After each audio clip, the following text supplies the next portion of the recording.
Sud Radio, les clés d'une vie, Jacques Pessis. Sud Radio, les clés d'une vie, celle de mon invité. Vos dessins vous ont permis de tracer votre route. Vous avez grandi à Bordeaux avant de découvrir Paris. Vous n'êtes pas venu en vain, bien au contraire. Bonjour Christian Morin. Vous écrivez vin comment, mon cher Jacques? Bonjour. V-A-I-N, en bon français. Eh ben, je suis heureux de vous retrouver à ce micro pour évoquer tout à l'heure ces notes légères bis chez First, un livre racontant des histoires légères de la musique classique. Mais la musique, c'est votre domaine, la radio, la télé aussi. Et le principe des clés d'une vie, c'est de raconter votre parcours à travers des dates clés. Avec plaisir. Donc j'en ai trouvé plusieurs et la première que j'ai trouvée, elle est étonnante. Le 14 juin 1967, votre première télé, vous êtes élève à l'école des Beaux-Arts et vous présentez votre premier livre, La préparation du journal télévisé de Bordeaux. Exact. Exact. Quelle mémoire. Quelle mémoire. Oui, d'ailleurs, j'ai failli avoir quelques soucis parce que, comme c'était la deuxième année de mon diplôme d'art graphique et de publicité après mes 4 ans de Beaux-Arts, de bac artistique, de préparation d'un bac artistique, cette thèse où j'avais choisi comme thème le déroulement d'un journal régional en France, et c'était celui de Bordeaux, c'était l'ORTF de Bordeaux-Aquitaine, je ne devais pas faire voir la thèse à quiconque avant que le jury ne le voie. Donc j'ai failli me faire un petit peu taper sur les doigts, mais ça s'est très bien passé puisque j'ai eu une très bonne note, j'ai eu 18. Très bien. Alors il se trouve qu'on voit une conférence de rédaction à FR3 Bordeaux avec un jeune journaliste, Alain Fernbach, exactement, qui sera plus tard à TF1, et vous évoquez donc ce reportage consacré à une baleine. Oui, parce qu'il fallait que je trouve quelque chose un petit peu léger, déjà. Donc j'avais imaginé une touriste, une femme, une parisienne, qui venait en vacances dans le Bordelais, du côté de Soulac ou du côté de Lacanau, et qui, en se baignant, se retrouvait les pieds sur une baleine. Donc le reportage à ce moment-là, il y avait un décrochage avec Paris pour France 3, c'était une autre époque que les moins de 20 ans ne peuvent pas connaître, et j'avais raconté tout ça, j'avais été voir les gens bien sûr travailler sur place, et ça m'avait beaucoup amusé de faire ce mini-reportage pour ma thèse, que j'avais traité avec mon père étant imprimeur, m'avait octroyé des papiers de différentes couleurs, de différentes textures, et j'avais un très très belle revue, que j'ai toujours d'ailleurs, et je la tiens à votre disposition, mon cher Jacques. Merci. Il se trouve que la baleine, il y a un souvenir très précis. En 53 à Paris, on voit une baleine géante qui arrive aux Invalides, Jonas, qui déplace les foules. On sait aujourd'hui que c'était des Espagnols qui avaient monté ce coup-là, avec une fausse baleine pas aussi énorme, et qu'ils avaient fait le tour de l'Europe en gagnant beaucoup d'argent. Exactement, un canular, mais ma baleine l'était tout autant. Hein. Alors, vous êtes né à Bordeaux, vous avez grandi à Bordeaux, et c'est aussi à Bordeaux que vous avez fait vos débuts sur scène au théâtre avec cette chanson. Quand allons nous marier, nous marier, nous marier. Quand allons nous marier, mon cowboy. Car vous avez chanté cette chanson de Georges Hulmer, je crois, à une fête de l'école. Oui, mais non, c'était pas la fête de l'école exactement, c'était de Noël. Au Grand Théâtre, pour Noël, oui. Au Grand Théâtre de Bordeaux. Oui. Et il y avait une réunion avec tous les enfants des anciens combattants après la guerre. Et j'étais sur scène, j'avais découvert quelque chose que vous connaissez bien, Jacques. À cette époque-là, il y avait les rampes de lumière qui éclairaient les visages par en dessous. C'était très impressionnant. Et j'étais monté sur scène et je ne voyais personne dans la salle. Donc j'avais chanté cette petite chanson qui était très à la mode, que beaucoup d'artistes de l'époque chantaient, que j'entendais à la radio. C'était une chanson de Georges Hulmer, qui a créé aussi Pigalle, et c'était fait juste après la guerre, en hommage au GI qui avait permis la libération de la France. Exactement. Alors, effectivement, vous êtes à l'époque un enfant, vous allez devenir dessinateur, faire vos études, parce que votre père, qui était autodidacte en dessin, a voulu vous entraîner sur ce chemin.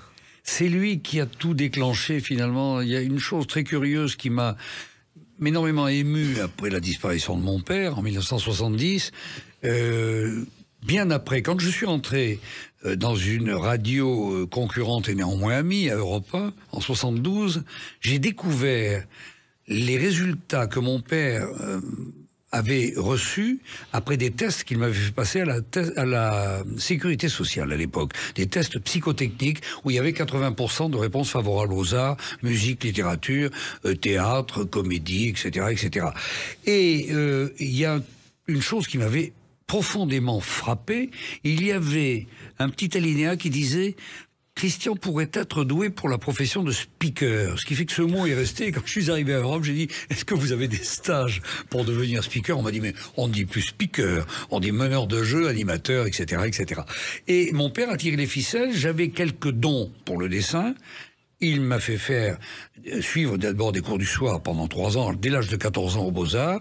Et puis ensuite, je suis rentré aux Beaux-Arts pour passer ce diplôme d'art graphique. J'y suis resté 7 ans. Voilà. Et vous avez fait des travaux de graphisme dans des agences de publicité locales au départ. Exactement. Je faisais beaucoup de pochettes de disques, beaucoup d'affiches pour une semaine d'art culturel à Bordeaux qui s'appelait la semaine Sigma.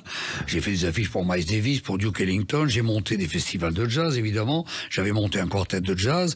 Et puis, un jour, je suis allé au Journal Sud-Ouest avec mes dessins, tout timides, pour proposer des dessins humoristiques. Et là, il y a un monsieur Noble, Jean Noble, qui m'a reçu, qui m'a dit, vous savez, jeune homme, il y a un garçon comme vous, qui, il y a 10 ans, est venu nous présenter ses dessins. Et il m'a fait remarquer que ce jeune homme avait une cravate à l'époque. Moi, je n'en avais pas. On était au mois de juin, il faisait une chaleur horrible à Bordeaux. Et il m'a dit, c'était Jean-Jacques Sampé. Oui. Et curieusement, de 10 ans en 10 ans, on s'est quelquefois croisé indirectement avec Sampé, que j'ai eu le bonheur de rencontrer, qui m'a beaucoup influencé aussi. Et c'est d'ailleurs dans Sud-Ouest que Sampé a publié les premières planches du Petit Nicolas, qui était à l'époque une BD, qui a duré quelque temps, je crois 9 mois, scénarisée par Goscinny, qu'il avait rencontré, et qui est devenue ensuite une série, Le Petit Nicolas. Tout à fait. Alors il se trouve aussi que vous avez fait des expositions, je crois, avec Ben à l'école de Nice. Non, c'était l'école de Nice qui était venue. C'est toute l'école avec. Il y avait dans le groupe Pinoncelli, qui était un peintre assez classique et qui, ému et gêné par le plafond de l'opéra décidé par Monsieur Malraux et peint par Chagall, avait commis un attentat culturel contre Malraux en lui jetant de la peinture rouge à l'eau sur le visage avec une poire à lavement. Ça a failli mal se terminer, mais Malraux n'a pas porté plainte. Et il y avait dans cette école, il y avait Ben qui s'exposait lui-même, et à l'époque je faisais beaucoup de graphisme sur toile. Et donc j'ai exposé à ce moment-là, dans le cadre de la semaine que j'évoquais tout à l'heure, d'art culturel et contemporain, la semaine Sigma. Voilà. L'école de Nice, on ne sait pas très bien ce que c'est. C'est un mouvement artistique où il y a eu Klein, il y a eu Armand, quelques autres, mais ça n'a pas été plus loin. Les artistes sont devenus célèbres. Oui, Armand notamment avec ce Compression, un petit peu à l'école de ce qu'a fait par la suite César. Et puis vous avez travaillé aussi pour un autre journal parisien qui était Lui. Oui, j'ai fait 3 dessins dans le journal Lui. J'étais déjà à la radio à ce moment-là. Et alors, il fallait faire des dessins un peu légers. Et c'est à la suite de ça que Claude François m'avait demandé... il avait créé, souvenez-vous, un journal pour faire concurrence au journal Lui, qui s'appelait Absolu. Absolu. Et il m'avait demandé de faire une bande dessinée. Et il y avait un journaliste à la radio qui s'appelle toujours Daniel Pat, qui faisait le scénario, et on avait imaginé un couple qui était tout le temps à poil. C'était une espèce de Adam et Ève prolongé pour le journal de Claude François, et que nous avions appelé Germaine et Maurice, en référence, à Germaine Soleil, qui était sur l'antenne d'Europe, Madame Soleil, et Maurice Sigel, qui était mon patron, le grand patron, grand journaliste d'Europe 1. Voilà. Et alors ça, c'était à Paris, mais j'en reviens à Bordeaux, parce que vous parlez de Lui et de Absolu, où vous avez croisé quelques dames dans votre quartier natal, le quartier Mériadec, sans savoir qu'elles étaient des dames de petite vertu. C'était, je l'ai compris beaucoup plus tard, c'est-à-dire vers l'âge de 14 ans ou 15 ans. Oui, je vivais dans un quartier, mais écoutez, cette vie de quartier que j'ai racontée dans un livre était épatante, parce que l'école était à 200 mètres à peu près, l'école Anatole France. C'était un quartier, après la guerre, qui a été entièrement reconstruit sous l'ère de Jacques Chaban-Delmas. Et ce quartier, il y avait ce qu'on appelait vulgairement, ou encore que le nom convienne bien, c'était des bordels. Il y avait le Central Bar, il y avait des hôtels eau courante avec des jeunes dames qui étaient devant ces hôtels eau courante pour interpeller le client. Nous n'étions pas loin du centre de Bordeaux, de la place Gambetta, où on coupait les têtes à l'époque de la Révolution. Et un jour, à court de... On avait peu de monnaie pour s'acheter des roudoudous. Je devais avoir 12-13 ans. Et il y avait des inspecteurs de la police des mœurs qui venaient quelquefois contrôler ces prostituées et débouler un petit peu dans le quartier. Et un jour, il y avait un qui avait été baptisé, il avait un grand imperméable, c'était le flic à la Gabin, dans les films des années 50, en noir et blanc, et on l'avait aperçu très loin. On était allé avertir ces dames de petite vertu, et pour nous remercier, elles nous avaient donné un peu de monnaie qui nous avait permis d'acheter quelques illustrés et quelques carambars.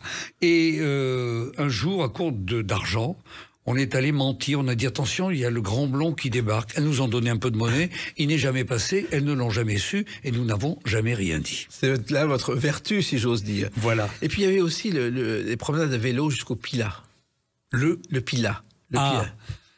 Le Pilat. Alors ça, c'était... On partait en train de la gare Saint-Jean avec les copains. On partait le matin avec un petit casse-croûte et on allait passer la journée à Arcachon. C'était épatant. On revenait rouge, cramoisi le soir. On se faisait un petit peu engueuler par les parents. Mais c'est vrai que la position géographique de Bordeaux est un régal parce que l'Atlantique est à 40 km, le Pilat c'est à 60 km. Vous avez les Landes un petit peu plus bas, le Pays Basque si on va plus loin.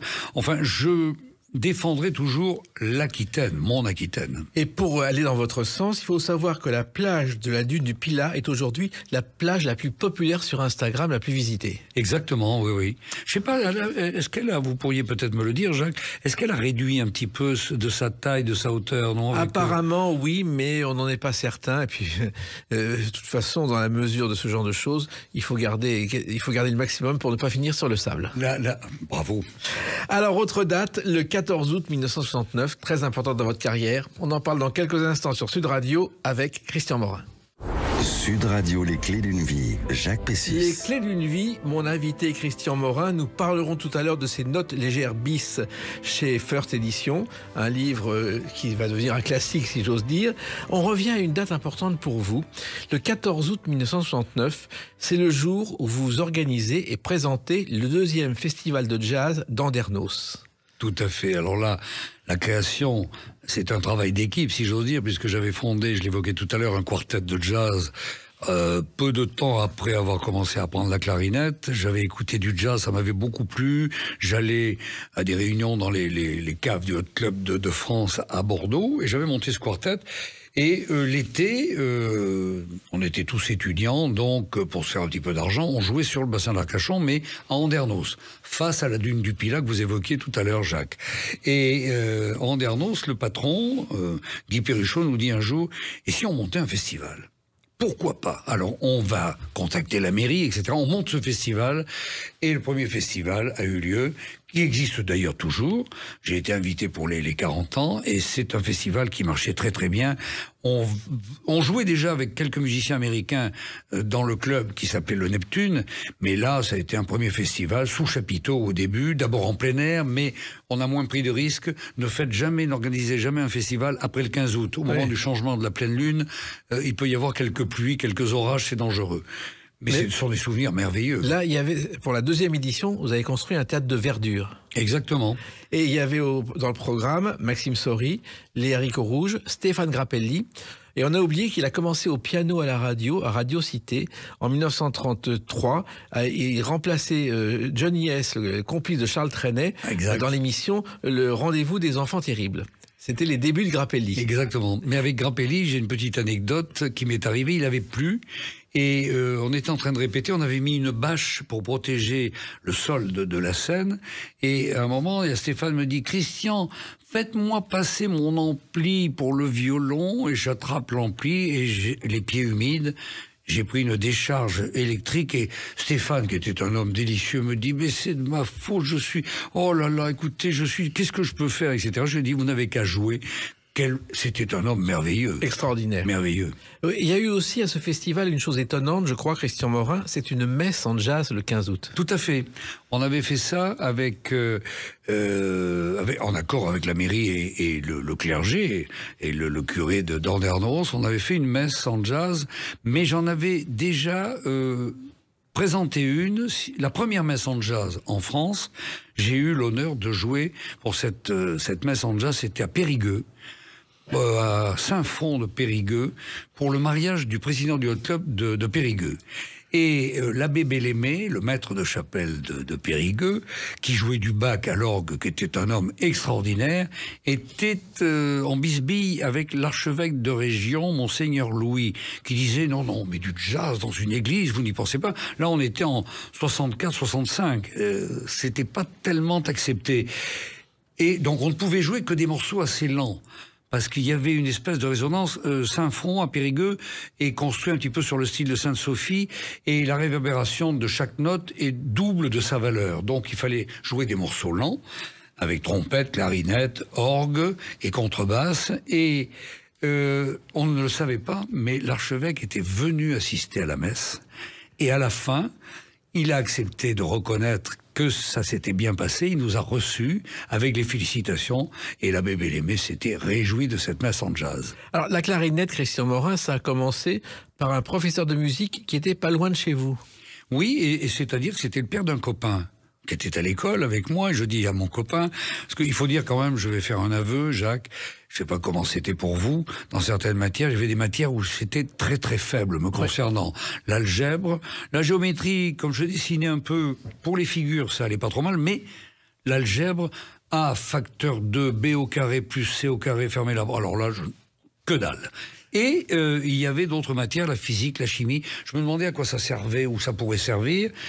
Et donc, je suivais des cours du soir, en dehors des cours des Beaux-Arts, etc. Et à 18h, le soir jusqu'à 22h, enfin bref, j'ai toujours eu un emploi du temps chargé. Et je dis à un copain, mon père voudrait me faire apprendre un instrument de musique. Papa, qui avait connu la guerre, puisqu'il avait été retenu par les Allemands 3 ans en Pologne, pour avoir refusé de travailler pour les Allemands. Donc, il me dit, apprends un instrument de musique, on ne sait jamais, ça peut toujours servir. Bon, je dis à ce copain, voilà mon père. Il me dit, mais mon père est professeur de saxophone et de clarinette. S'il avait été prof d'accordéon peut-être ou de harpe, je n'aurais pas choisi ces instruments. Mais ce qui m'amusait, Jacques, c'est qu'à l'époque, souvenez-vous, c'était la déferlante du rock'n'roll, Elvis Presley, les débuts de Johnny, Eddie Mitchell, les Chaussettes Noires, Claude Moine, etc. Bon, et Dutronc. Donc je me suis dit, tiens, c'est amusant, au lieu de pratiquer la guitare, la clarinette. Et ça m'a plu. Voilà. Et la clarinette, ça vient du chalumeau, qui était au départ, au XVIIe siècle, un instrument avec 8 trous, un corps en buis et une hanche battante en roseau. Et c'est comme ça qu'ensuite un Allemand, Johann Christoph Denner, a ajouté un pavillon et créé la clarinette. Exactement. Et puis après, l'homme a créé des clés pour les dièses et les bémols, et c'est devenu maintenant un instrument. C'est un bel instrument auquel j'ai été sensible. Il y en a un qui lui a rendu un bel hommage, c'est Mozart, entre autres. On est bien d'accord. Alors je crois que votre premier quartet, ça vient assez vite. Christian Morin a 15 ans. Oui, c'est ça. Je rencontre un garçon qui était pianiste, étudiant en médecine, et puis un autre garçon qui était batteur, qui est devenu un immense trompettiste de jazz, François Biensan, qui répétait dans une cave. Et il devait jouer le lendemain, mais il n'y avait pas d'autres musiciens. Et quand je suis arrivé, mon ami pianiste me rappelle, il me dit, quand tu es descendu, on t'a vu descendre avec une boîte de clarinette, il ne me connaissait pas, et tu avais des pinces à vélo sur mes pantalons, parce que j'avais dû venir en vélo de course. Bon, bref, je faisais beaucoup de vélo. Et on a commencé à se réunir avec un autre ami guitariste, puis un contrebassiste, et on a monté un premier quartet. Et là, on a commencé à jouer. Le premier travail pour nous, c'était tous les bals d'étudiants à Bordeaux. Et le cabaret Studio 3 aussi. Alors, le cabaret Studio 3, ça c'était très drôle chez Monsieur Martin, qui en fait était un agent immobilier qui avait racheté ce cabaret Studio 3. À Bordeaux, c'était derrière le Théâtre Français, où c'est devenu un cinéma aujourd'hui. C'était un très beau théâtre où passaient souvent des artistes tels que Brel, qui avait donné 2 concerts, Léo Ferré, Jean Ferrat, etc. Et on jouait dans ce club. Ce qui était amusant, c'est que nous touchions à l'époque 1500 francs de cachet, et nous avions droit à 2 consommations gratuites. La 3e était payante et coûtait 1500 francs. Donc on n'en prenait que 2 pour avoir au moins un petit peu de bénéfices. Et puis après, il y a eu la cité universitaire, il y a eu l'association des étudiants, ce qui fait qu'aujourd'hui, il m'arrive encore de recevoir quelques courriers, continuant à faire de la radio, d'éminents professeurs de médecine qui sont devenus de grands chercheurs ou qui sont à la retraite, et ils me disent, en souvenir de la cité universitaire, on était tous étudiants, où il n'y avait pas d'alcool. Mon cher Jacques, pas d'alcool le dimanche après-midi à la cité universitaire, mais il y avait une seule boisson, c'était de la sangria. parce que c'était une boisson folklorique. Tous les étudiants venaient de Toulouse, Agen, du Pays Basque, des Landes, de La Rochelle, etc. Donc, on passait de très très bons moments. Alors, ensuite, vous avez donné des concerts mais partout en France et dans d'autres pays, avec Claude Luther, avec Errol Gartner, avec Lionel Hampton. Ça a été vraiment un festival. On a eu la chance justement d'être approchés. J'avais un ami, Jean-Marie Monestier, qui a créé depuis une firme qui s'appelle Black and Blue, firme de jazz. Il avait racheté des bandes aux États-Unis. J'ai fait ses premières pochettes de disques. Il avait un magasin qui s'appelait La Boîte à Musique. Et par là même, on a eu l'occasion, l'opportunité de pouvoir jouer à 17 ou 18 ans, imaginez Jacques, avec des gens que nous écoutions sur les disques. Je pense à Buck Clayton, ancien premier trompette de Count Basie, qui est devenu ensuite un ami, qui m'a permis de jouer avec Count Basie chez Maxims en 83. C'est en 1983, pardon, et c'était des rencontres extraordinaires. Ces gens-là nous permettaient d'apprendre. Il y avait Milt Buckner alors, Joe Jones, le batteur, enfin, formidable. Et de toute cette époque, il reste quand même des sons grâce aux enregistrements que vous avez faits, comme celui-ci.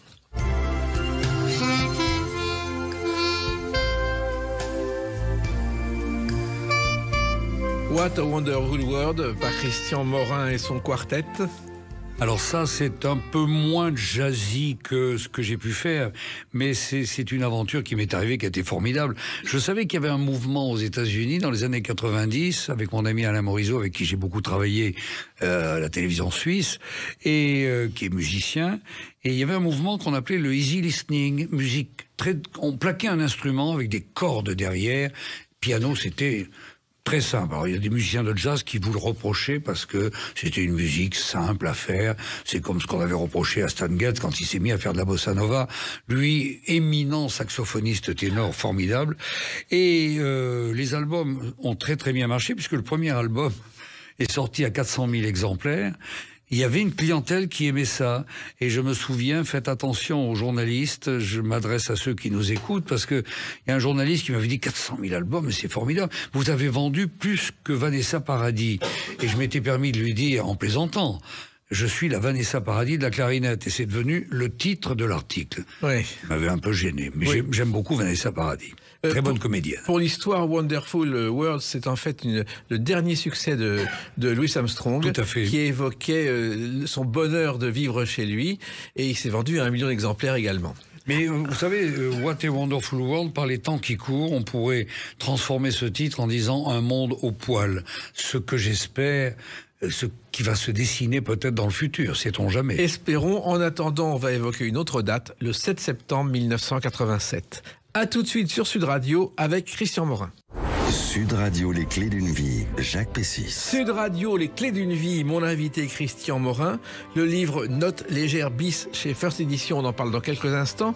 Mais vous savez qu'on travaille avec des dates et je suis sûr que vous n'avez pas oublié celle du 7 septembre 1987. Écoutez.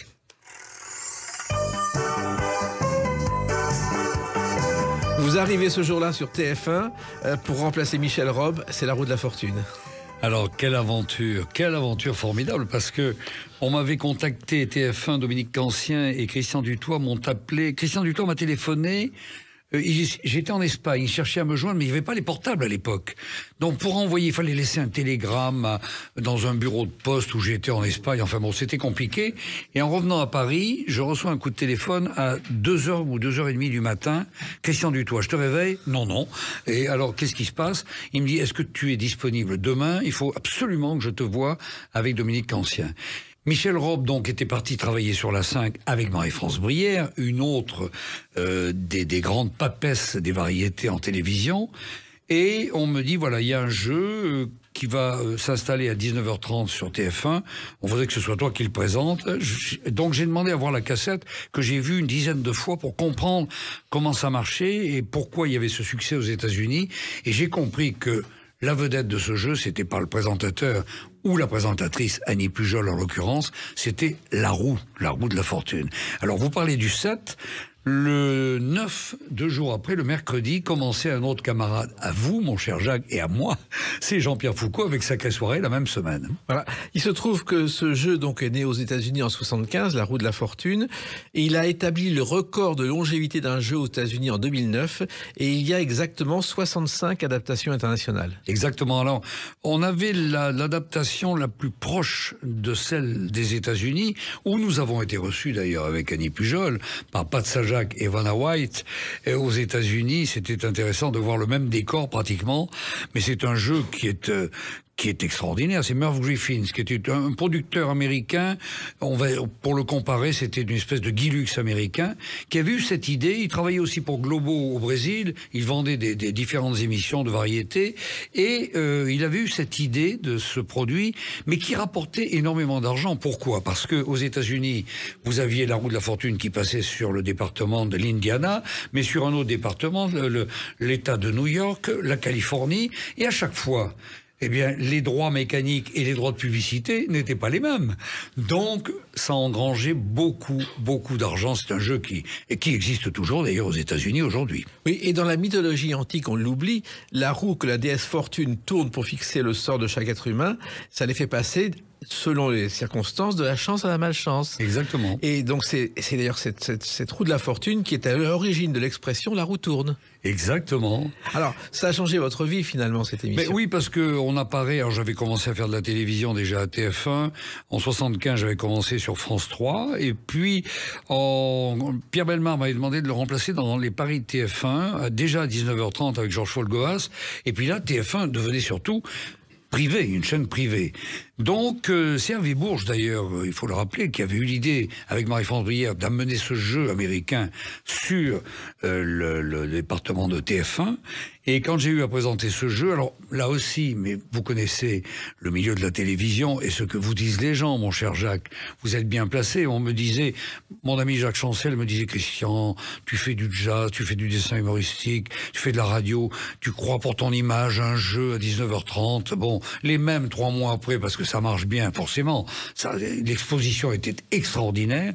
Vous disent, mais tu es formidable, alors que rien n'avait tellement changé. Je veux dire que j'avais une Formule 1 à piloter, je pense que je la pilotais pas trop mal, et ça a très bien marché. On avait quand même 12 à 13 millions de personnes en période d'automne et d'hiver jusqu'au printemps sur TF1. Mais il faut dire, pour être honnête aussi, qu'il y avait la 1, quand on allumait un poste de télévision, ça s'allumait sur la 1. Oui. Il y avait la 2 et la 3. Canal qui était payant, la 6 qui balbutiait, qui commençait à naître. Donc, on venait sur TF1. Et Annie Pujol, on l'a un peu oublié, au départ, elle n'était pas dans l'émission. Elle a remplacé 2 Coco Girls qui sont successivement tournées la roue. Exactement, mais Annie, j'ai commencé moi avec elle, et Annie est revenue aujourd'hui à son premier métier de danseuse, et elle a un cours de danse qui marche très très bien près des Invalides. Ça s'appelle le Studio A, et de temps en temps je passe la voir. Comme ça m'est arrivé un jour, je suis passé la saluer, et il y a deux jeunes filles qui prenaient des cours de danse, 2 gamines. Il y en a une qui me dit, qu'est-ce que tu viens faire, toi? Forcément, voir un type d'un certain âge qui vient dans un cours de danse comme celui-là. J'ai dit, je viens de prendre des cours de danse. Toi, tu viens prendre des cours de danse? Et là, il y a une dame, une grand-mère, qui rentre avec sa petite fille et qui voit en face d'elle les souvenirs qu'elle avait encore de la télévision, Annie Pujol et votre serviteur. Elle était subjuguée. Et je lui dis, en plus, c'est en couleur. Et voilà. Alors, il se trouve aussi que l'aventure va durer 5 ans. Et puis, déjà, on parle de rajeunissement sur les chaînes.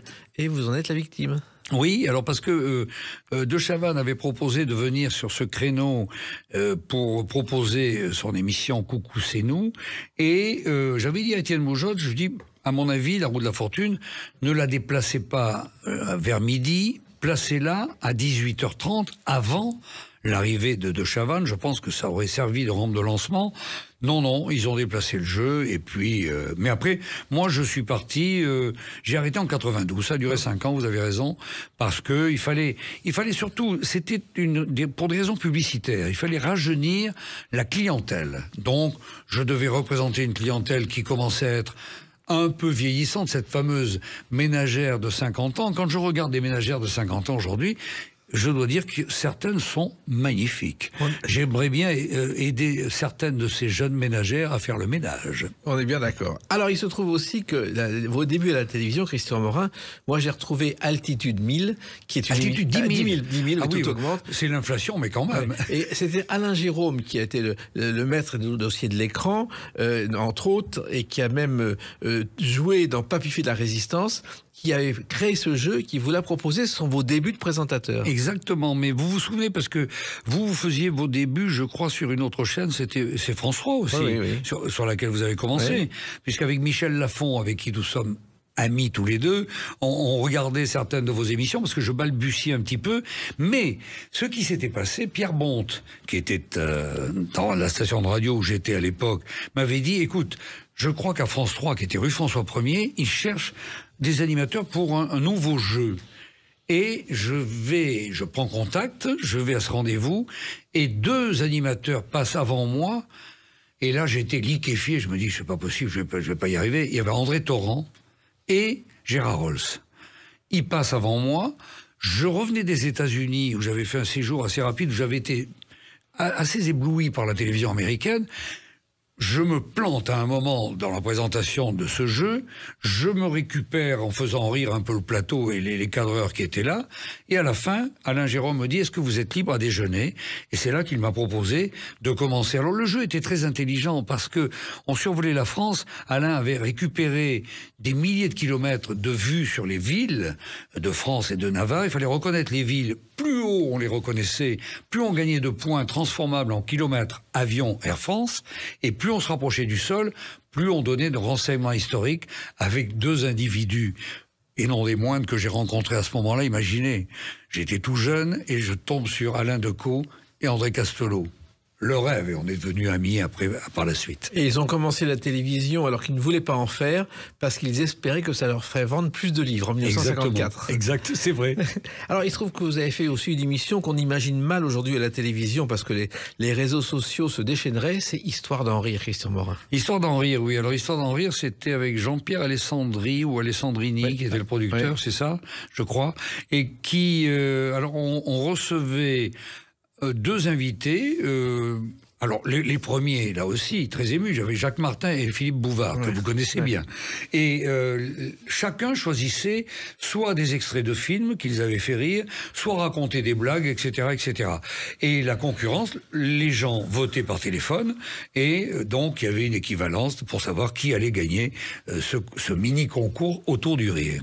Et en même temps, des histoires aujourd'hui créeraient scandale, parce que c'était pas toujours... c'est-à-dire que là, tout était libre, c'était ouvert, si j'ose dire, mais aujourd'hui, il y a des blagues qu'on ne pouvait plus raconter, qu'on ne pourrait plus raconter. Et vous avez fait aussi un jeu qui s'appelle le Cluedo. Le Cluedo, ça n'a pas duré très longtemps, parce que ça s'est mal passé avec la production. Alors le Cluedo, il y avait Andrea Ferréol, il y avait Bernard Ménez, il y avait mon ami André Pousse, qui faisait le général Moutarde, et c'était extraordinaire, parce qu'on jouait carrément le jeu, on était en tenue, et j'étais le présentateur, mais le jeu la mayonnaise n'a pas très très bien pris auprès du public. Je le regrette un peu, mais c'est un bon souvenir. Là, oui, encore. mais en même temps, le jeu est très célèbre, puisque je ne sais pas si vous le savez, c'est un musicien qui a créé ce jeu. Alors non, ça je ne le sais pas. Il s'appelait Anthony Pratt, il est au chômage pendant la Seconde Guerre mondiale, il est passionné de ce jeu de mystère et d'Agatha Christie, il mélange les deux, et il invente le Cluedo, qui a été un des succès de l'après-guerre. Ça a été formidable. Et puis il y a eu aussi une autre émission de télévision qui a bien marché, c'était sur France 2 avec Sandrine Dominguez. Oui, c'était une reprise de La tête et les jambes. Moins important que La tête et les jambes, avec les moyens. C'était Rémi Grimbach qui réalisait. Sandrine et moi, nous présentions cette émission. Donc, il y avait des sportifs et des questions qui étaient posées à quelques candidats, et il fallait rattraper le coup avec un exploit sportif. Mais nous étions dans le même studio, on tournait en dehors de Paris, je crois que c'était après la Défense, ou pas très loin, et il faisait très très chaud dans les studios. Ça a duré, je crois que ça a duré 1 an et demi à peu près. Et vous vous rendez compte le nombre d'émissions de télévision que vous avez présentées, Christian Morin? Mais oui, mais j'ai travaillé aussi pour la télévision suisse pendant 5 ans. Oui. Mais je vais vous dire une chose, c'était comme à la radio d'ailleurs, à Europe 1, j'ai présenté 14 émissions en 15 ans. Ça nous permettait d'apprendre notre métier, parce qu'on avait des patrons à l'époque. je vais me plaindre un petit peu, on avait des patrons qui connaissaient l'outil radio ou la télévision. Quand Bellemare vous téléphone un jour en disant « Bien, mon cher Christian, c'est Pierre. Alors, tu n'es pas sans savoir que je m'en vais sur France 3, je quitte TF1, tu vas me remplacer, est-ce que tu es libre lundi à 18h ?» Qu'est-ce que vous répondez? Vous dites « Oui », vous y allez et vous démarrez. Avec, entouré par Jean-Paul Rouland et Georges Folgoas, on ne peut qu'apprendre son métier, se faire engueuler, des réprimandes à la radio. Moi, j'ai connu une période où, quand les sondages étaient un peu faibles, on vous reléguait le soir, mais on ne vous gardait pas forcément parce qu'il y avait un contrat, que je n'ai jamais eu pendant 15 ans d'ailleurs à Europe. C'est autre chose. Et puis il y a quand même une chose étonnante, c'est quand même l'autodérision avec un film qui s'appelle Casablanca Driver, où vous êtes le présentateur Chris Morin Show. Chris Morin. Ah oui, c'était censé se passer en Belgique. C'est... comment s'appelait le réalisateur? Maurice Barthélémy. Maurice Barthélémy, qui est un garçon qui m'avait téléphoné, il m'avait dit voilà ce que je vous propose, etc. Je lui ai dit mais ça m'amuse énormément parce que on me voit présenter une émission, recevoir ce type complètement illuminé, qui, ça se termine, il me fout un poing sur la gueule à la fin, moi je tombe dans le décor, etc., etc. Et on me retrouve 20 ou 25 ans après, avec une perruque et des cheveux gris, des lunettes un peu à la Presley, en train d'évoquer les souvenirs de télévision du présentateur que j'étais, vedette à l'époque. Enfin, c'était... Mais l'autodérision, c'est important. Si on n'a pas ça, on est cuit, je crois. Je crois aussi. Et puis, écoutez, on va continuer à parler de vous avec une date très récente, le 15 octobre 2023. À tout de suite sur Sud Radio avec Christian Morin. Sud Radio, les clés d'une vie, Jacques Pessis. Sud Radio, les clés d'une vie, mon invité Christian Morin. On a parlé de vos débuts à Bordeaux comme dessinateur, l'animation à la radio, à la télévision, et puis aussi tout ce qui s'est passé dans le monde du jazz. Et là, le 15 octobre 2023 est sorti Notes légères bis, deuxième tome de Notes légères chez First Edition. Alors ce sont des histoires sur la musique classique et avec des dessins et des anecdotes. Ça a été un gros travail, mais le jazz et la musique classique, finalement, ce sont deux domaines presque proches. Ah ben, de toute façon, s'il n'y avait pas eu la musique classique, il n'y aurait peut-être pas eu le jazz, probablement. Et puis, l'association la meilleure, c'est Gershwin. Exactement. Qui réunit les deux, et puis d'autres compositeurs par la suite. Mais l'histoire de ces anecdotes dessinées, il y a beaucoup de dessins aussi sans anecdotes, des dessins sans parole, parce que c'est le Graal pour des dessinateurs. C'est très difficile à faire, mais tout le monde comprend.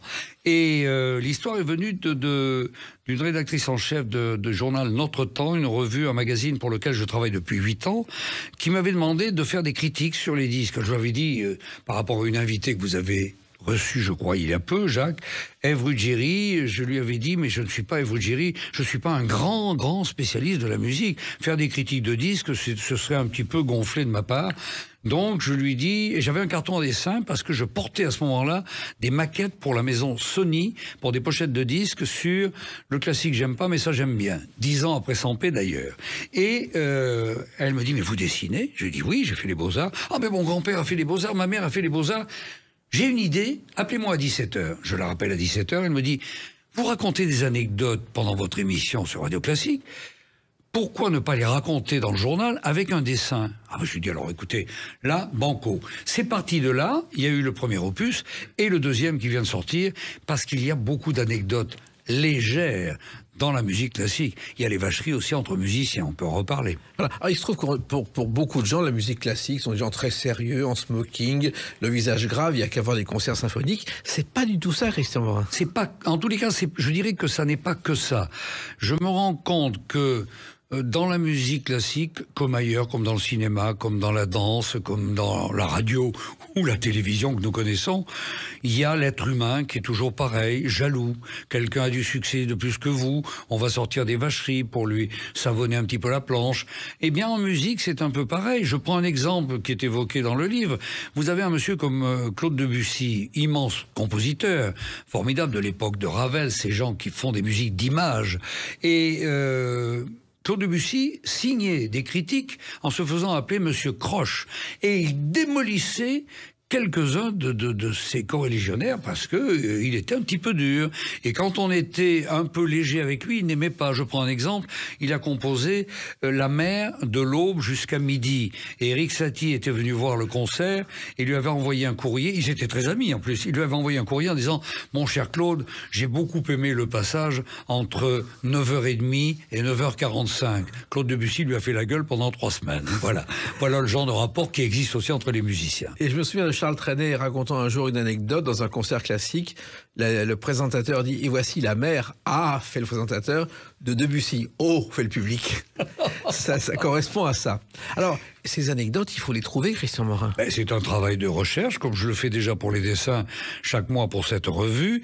Et là, je travaille aussi avec quelqu'un qui est un de mes très très bons amis, qui a travaillé pendant 14 ans aux côtés de Cabu. C'est lui qui a organisé toutes les éditions depuis l'assassinat de Cabu pour Michel Lafon la plupart du temps, et puis qui a organisé l'exposition à l'Hôtel de Ville et d'autres en perspective future. C'est Jean-François Pité, qui est un homme... Alors d'abord, c'est un amateur de jazz. C'est lui qui avait commencé à travailler avec Cabu sur les éditions où on racontait Cab Calloway, passionné pour Cabu, passionné de cette musique, et lui faisait les textes. Et donc un jour, je lui ai dit, mais comme tu es habitué à faire de la mise en page, c'est pas tellement mon métier, est-ce que tu pourrais venir travailler sur ce livre? Et puis il s'est mis à faire des recherches avec moi sur les citations et tous les textes qui sont dans ce livre. Il y a une centaine de dessins, et donc avec Jean-François Pité, c'est une participation, comme il le dit gentiment, amicale, mais c'est vrai que nous sommes très très proches. Mais ces pensées sont dignes d'un seul en scène. Au dos de la couverture, il y a une pensée d'un compositeur, Richard Rodgers, qui quand même est assez étonnante. Ah oui, qu'est-ce qui vient en premier chez vous? La mélodie ou les paroles? Oui. Le chèque. C'est d'une honnêteté grave. C'est très, très honnête. Et vous évoquez aussi des personnalités comme Errol Gardner. Vous expliquez sur un dessin qu'il plaçait sur son siège des livres pour être à la bonne hauteur. Alors ça, je l'ai vécu parce que lorsqu'il était venu à Bordeaux pour un concert au Capitole, je me souviens, après j'avais eu l'occasion avant le dîner de jouer avec lui. Il y avait un piano au restaurant où nous étions. J'ai joué un morceau avec Errol Gardner. Je n'en pouvais plus, quoi, à ce moment-là. Et Errol Gardner, pour être le siège du piano normal, est un peu rigide. Et pour avoir cette souplesse pour sa main gauche, avec laquelle il indique le tempo, c'est un musicien exceptionnel, eh bien, il demandait qu'on emballe dans du papier craft 1 ou 2 bottins qui lui permettaient d'avoir ça sous les fesses et d'avoir cette souplesse par rapport au clavier. Voilà des petites anecdotes qu'on peut raconter. Mais dans les classiques, vous avez Arthur Rubinstein aussi. Je reviens juste au siège avant, parce que le siège, c'est Beko qui a fait la même chose pour son premier passage à Bobino avant l'Olympia. Le piano n'était pas à la bonne hauteur et il a fait rajouter 3 annuaires pour pouvoir justement jouer du piano. C'était avant son premier Olympia. Et après, vous savez ce qu'il a fait. Après, il a fait fabriquer un piano en plexiglas. Oui. Ça coûtait horriblement cher. Il a fait réduire le pied du bout du piano, ce qui fait que le piano était incliné vers le public et il avait cette dominante que vous évoqué avec justement les 3 livres sous les fesses aussi. Alors Arthur Rubinstein, il est également présent dans ce livre. Alors dans ce livre, Rubinstein, d'abord parce que c'est un homme merveilleux, mais il disait que j'aime jouer devant le public. Et quand il répétait seul dans une salle, à chaque fois il dit, ça me donnait envie d'appeler le mec de l'ascenseur et de lui dire, de lui donner un pourboire pour qu'il vienne dans la salle, au moins m'applaudir à la fin d'une répétition, parce que j'étais tout seul. Mais Rubinstein était un homme merveilleux. À la fin d'un concert, un soir, on lui dit « Maître, vous avez été extraordinaire. » Il dit « Oh, vous êtes gentil. J'étais un peu fatigué ce soir. » Il avait beaucoup d'humour. « J'étais fatigué ce soir. Il n'y avait pas toutes les notes, mais il y avait l'âme. » Et j'ai un autre ami qui a voulu l'interviewer à Bordeaux, André Limoges, qui lui dit « Maître, est-ce que vous pourriez dire 2 mots pour la télévision régionale? » « Non, je suis fatigué. Je voudrais me reposer avant les concerts de ce soir. Mais juste 2 mots, maître. 2 mots? D'accord. Arthur Rubinstein. Voilà l'humour qu'on peut trouver dans le classique. Moi, je l'ai souvent croisé au début des années 80 à l'Élysée-Matignon, une discothèque, où il venait dîner parce qu'il était copain avec la patronne, mais jusqu'à 2h du matin, il était étonnant. Il n'avait pas loin de 90 ans. Formidable humour. Alors que finalement, et vous le racontez dans ce livre, et je l'ai appris, Christian Morin, il a tenté de se suicider très jeune. Exactement, il a tenté de se suicider parce qu'il avait une compagne qui l'avait quitté, il n'y avait plus rien pour lui, alors qu'il était admiré par des grand musicien. Il a fait une tentative de suicide, et puis avec une ceinture. Il a voulu se pendre avec une ceinture, et la ceinture n'a pas tenu.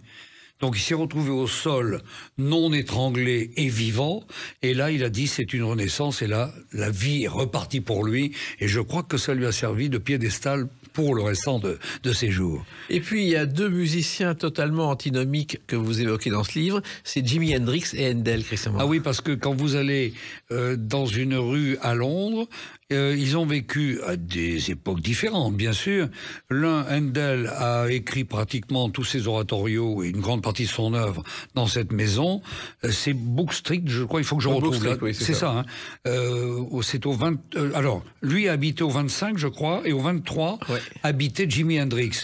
Alors, dans le dessin que j'ai fait une rencontre entre Hendrix et Handel qui se présentent respectueusement leur carte de visite, mais imaginez quand même les deux réunis pour une même musique, sait-on jamais. Ce sont devenus des musées, ces endroits-là. Oui, et des musées où il y a un peu de Handel et un peu de Hendrix, d'ailleurs. Un peu de Handel et de Hendrix, tout à fait. Et puis vous évoquez un musicien, Herschel, qu'on ne connaît pas forcément, mais qui a été un grand scientifique et qui a découvert la planète Mars avant tout le monde. Oui, et Uranus, parce qu'il avait une lunette déjà, et il avait été salué par le roi en Angleterre, donc c'est un homme formidable. Il a inventé beaucoup de choses, et alors ce qui est amusant, c'est qu'il était d'origine allemande. Et il a été enrôlé en Angleterre, et il n'a pas supporté le sang lors de combats, il a déserté, il s'en est bien sorti parce qu'après il a dirigé des fanfares militaires, et puis après c'est devenu un musicien tout à fait reconnu aujourd'hui. Et puis à Sunset Boulevard, un jour, Harpo Marx vient passer quelques jours de vacances avec sa harpe, il y a un pianiste à côté, et là c'est assez étonnant. C'est à Los Angeles, au Jardin d'Allah, c'était une espèce d'hôtel comme il y en a beaucoup à l'époque en 1931. Les Marx Brothers venaient d'avoir un succès énorme pendant 3 ans, et donc Harpo décide d'aller se reposer dans cet endroit qui était quand même assez cher, assez bien élevé. Il y avait tous les plus grands de ce monde que l'on pouvait croiser. Et il s'installe dans sa villa, et il entend quelqu'un qui toute la journée jouait du piano. Alors pour un repos, c'était un petit peu ennuyeux. Et là, il ouvre toutes les portes-fenêtres de son appartement et il se met à jouer de la harpe.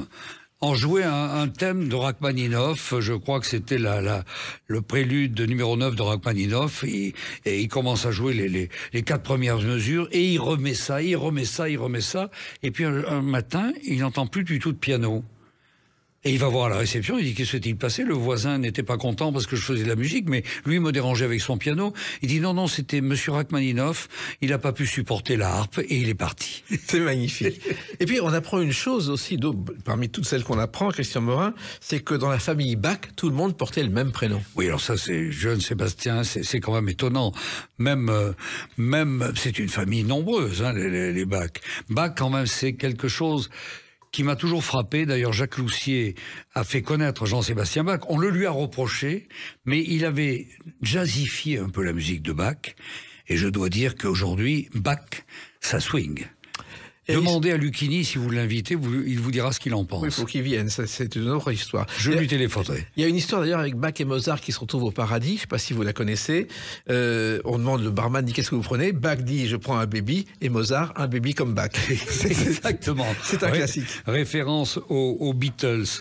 Et dans les tenues d'anecdotes sur les musiciens, il y a une phrase que j'aime bien de Hector Berlioz qui dit « Le temps est un excellent professeur, malheureusement il tue tous ses élèves ». C'est une phrase à méditer. À méditer. Et puis il y a quand même un musicien que vous évoquez dans ce livre. And I'm an American who lives here. Un Américain à Paris, car c'est un classique.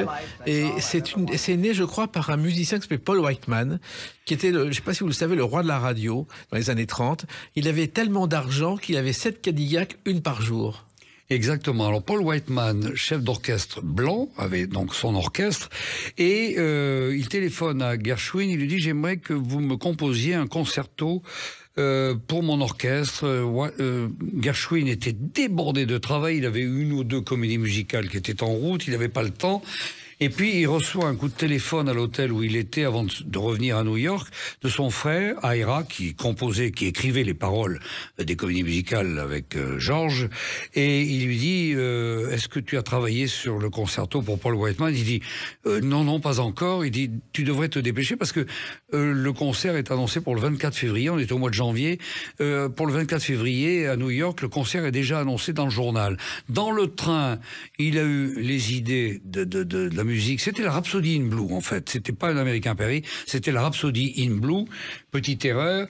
Et pour cette œuvre, il a composé très rapidement et les répétitions se sont terminées 2-3 jours avant le premier concert où Gershwin tenait le piano. Il y a des parties de piano qui n'étaient pas écrites, qu'on a écrites après. Mais pour l'anecdote, il y a un glissando de clarinette au début de la Rhapsody in Blue qui n'existait pas. Et c'est le clarinettiste de Paul Whiteman qui l'a joué. Gershwin a dit on va le garder, c'est tellement magnifique. Mais en 1946, il y a un drame qui est arrivé en Angleterre avec un musicien qui s'appelait Grisez, un clarinettiste qui, en concert, a commencé à faire le glissando à la clarinette de la Rhapsody in Blue.